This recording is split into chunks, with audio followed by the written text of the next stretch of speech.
Primeiro Prêmio de Arquitetura Catarinense, realização Asbea, parceria IAB, apoio Revista Área e Missão Casa.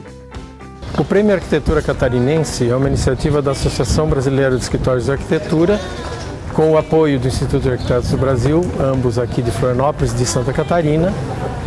Esse evento terá periodicidade bienal, intercalado ao mesmo concurso a nível nacional da Associação Brasileira de Escritórios de Arquitetura Nacional, que é também bianual. A intenção e objetivo dessa premiação é divulgar a arquitetura catarinense executada no estado, no país ou mesmo no mundo, no sentido de criar um repertório na população, nos clientes e na sociedade em geral sobre o que é feito aqui no estado e assim valorizar os profissionais de arquitetura já executada. A exceção a essa execução são as habitações de interesse social que, por serem muito jovens ainda no sistema financeiro, podem ser apresentados a nível de projeto.